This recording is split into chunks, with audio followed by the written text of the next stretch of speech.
The only reason why I have to do that, kasi, alam mo naman yan, lawyer ka naman eh.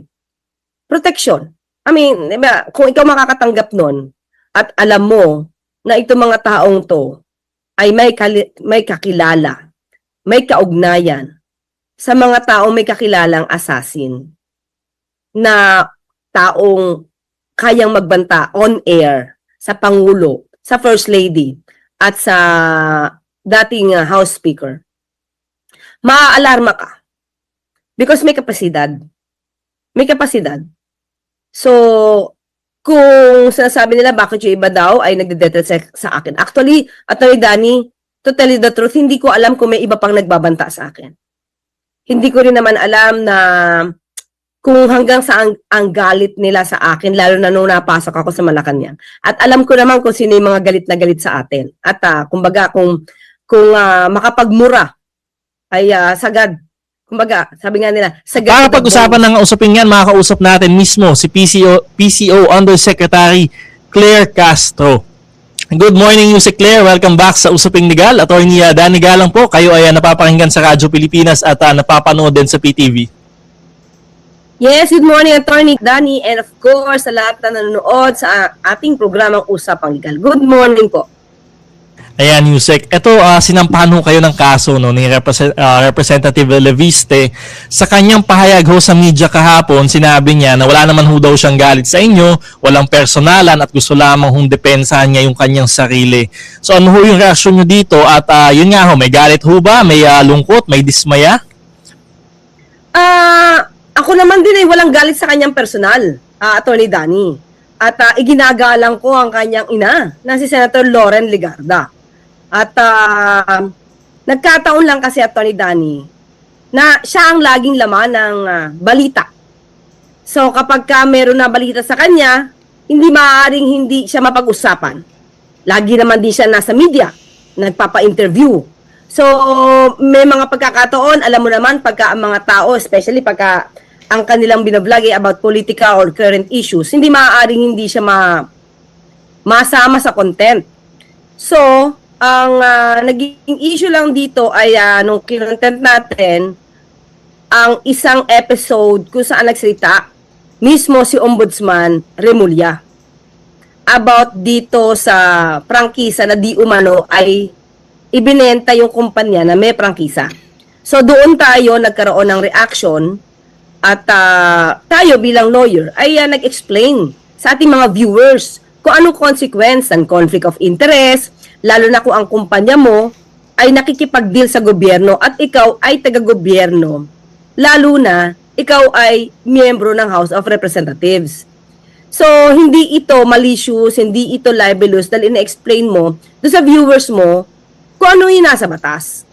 So, ang sabi ko pa doon sa bandang dulo, wag tayo, sa akin every time na ako'y magkakaroon ng content, lagi ko sinasabi na wag tayo maging judgmental kasi wala tayong personal knowledge dito, tayo tinatalakay lang natin dito at ina-analyze. At kung meron namang ebidensyang maibibigay si Congressman Leviste ay ilaban na lang niya. Yun ay patungkol doon sa naging pahayag ni Ombudsman Remulla.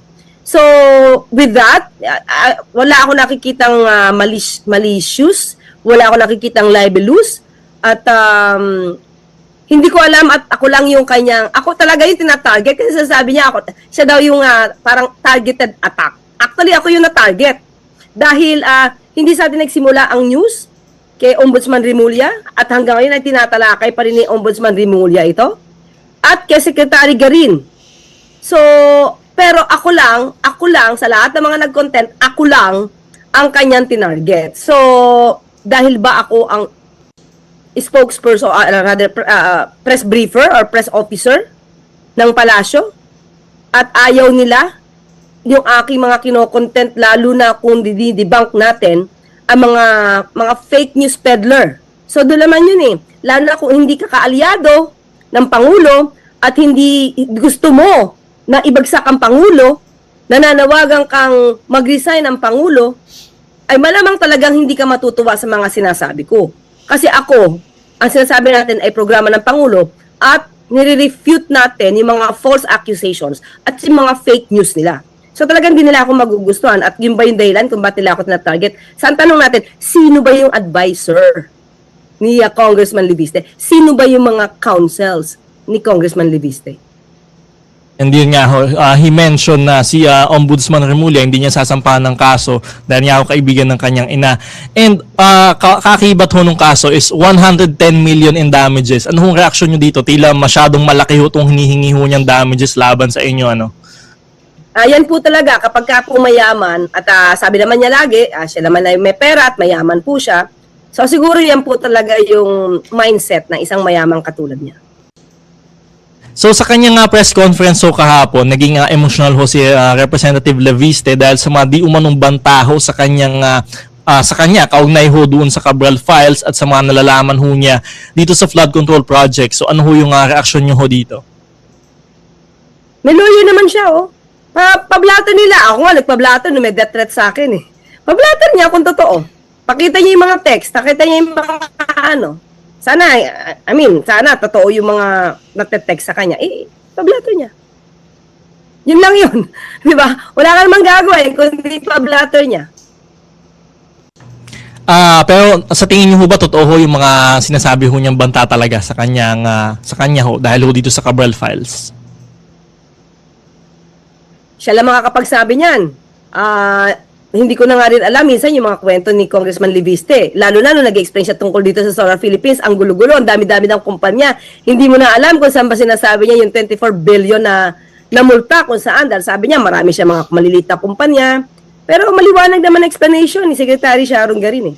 So parang maski na, if you can observe, yung iba niya mga interviews sa ibang mga radio stations at TV networks, medyo magulo yung kwento niya.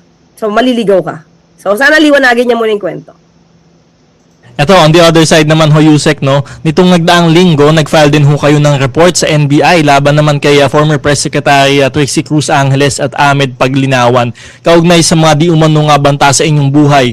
So, nakapag-decide na ho ba kayo na maghahain kayo ng kasong kriminal laban ho sa dalawang ito, no? 110 million din. Hindi, muna, Attorney Danny, no? The only reason why I have to do that, kasi, alam mo naman yan, lawyer ka naman, eh. Protection.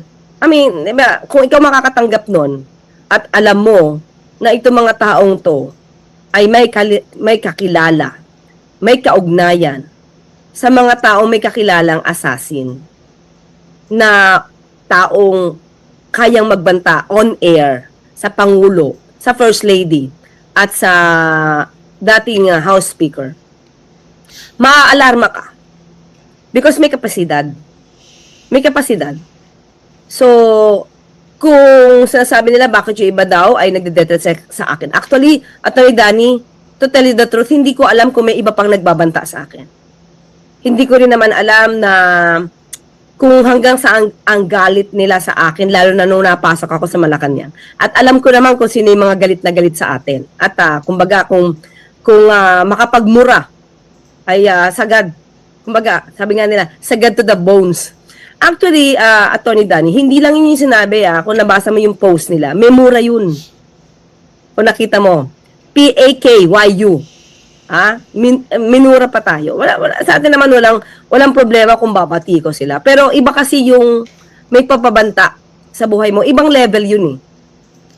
Tayo kaya natin sumapo ng mga pagpuna.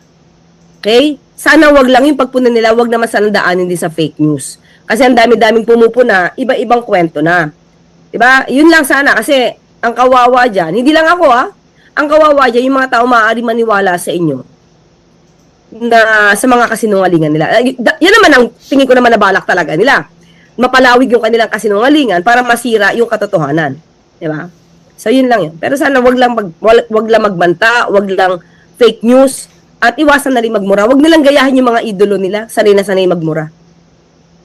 Ito sa isang statement, sinabi naman ho nila former Press Secretary Trixie Cruz Angeles na nagbibigay daw ho ito ng chilling effect sa mga kritiko na administrasyon at supresyon ho ng freedom of speech, freedom of expression. May basehan ho ba sa tingin nyo yung pahayag ho na ganun? Ibig ba sabihin, yung pagbabanta sa buhay, freedom of expression na yon? So, di mawawala na dapat sa revised penal code yung grave threats. So, para naman, abogado naman sila. Alam din naman nila kung ano ang hangganan ng freedom of expression. Kung meron tayong karapatan tungkol sa ating mga freedom, meron din kaakibat yan na obligasyon para irespeto mo rin yung karapatan ng ibang tao at igalang mo rin yung dignidad ng ibang tao. So, yung pagbabanta sa buhay, Attorney Danny, hindi yan parte ng freedom of expression. Kung meron chilling effect na gusto nilang i-issue rito, sa akin yun. Dahil ako yung tinakot nila. Ako dapat ang magkaroon ng chilling effect literally. Kaya nga tayo nagpunta sa NBI at para sabihin na meron nagbabanta sa buhay ko. Dahil sa akin yun, yun yung naramdaman ko. Yung fear for my life. Di ba? Kaya pwede naman nilang gawin talaga yan. Kasi ano to, bibig lang? Matapang lang sila sa pagpo-post? So, hindi pwedeng ganun. Diba? Yung taong binigyan nyo ng ganyang pagbabanta, magre-react yun, hindi tayo bato. Diba? Na hindi tayo makakaramdam ng fear. Especially nga, sabi natin, ang mga kaalyado nila, may makakilalang assassin. Ito, panghuli na lamang ho, no, Yusek, may naging epektibo ho kayo sa inyong trabaho, no, bilang press briefer for Yusek for Communications. Yusek, ito ho, nagkaroon ho kayo, ang dami ho ninyong naging kritiko at bashers. May mga mensahe ho ba kayo sa inyong mga kritiko at bashers kina Representative Leviste, ito kina former Press Secretary Trixie Cruz Angeles? Una-muna, isipin natin ito ni Danny. Sino ba yung mga kritiko na sobra? As in, sobra?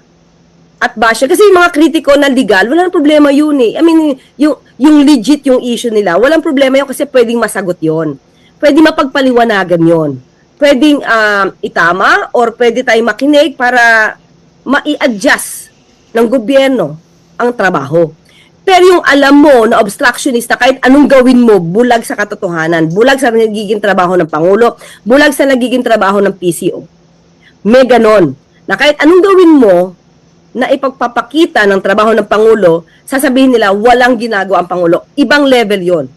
So doon sa mga kritiko na alam natin na ang purpose lang ay manira at ilihis ang katotohanan, sana makonsensya naman po kayo. Kasi ang pagsasalita nyo, binigay po yan ng Panginoon na gift. Diba? Huwag nyo pong sayangin sa walang kabagay-bagay na purpose. Kung ang purpose nyo is manira ng gobyerno, hindi po yan ang purpose nyo para maging Pilipino. Isa lang po yung bansa natin. Huwag po kayong kumampi sa ibang bansa. Ha? Kampihan nyo muna yung bansa natin, kampihan nyo yung gobyerno natin, sabay-sabay nating iangat ang gobyerno natin. Dahil kapag ka po kayo ay sabay-sabay din gustong pabaksakin ng gobyerno at ang Pangulo, hindi lang po kayo maapektuhan, lahat ng Pilipino maapektuhan. Ekonomiya, pag-i-invest ng mga foreigners, tourism, lahat po ng inyong ginagawang paninira makakaapekto po sa bansa. Kahit hindi na po kasalanan ng Pangulo, sa kanya pa rin po ito maibibigay dahil sa inyong mga paninira at mga fake news. So yun lang sana, magkaisa po tayo at sa mga kababayan natin, wag po kayo agad-agad maniniwala.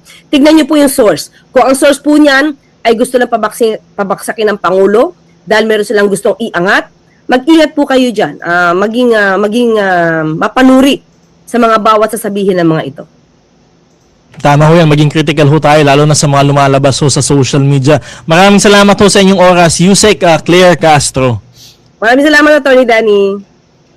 Si PCO Undersecretary Claire Castro.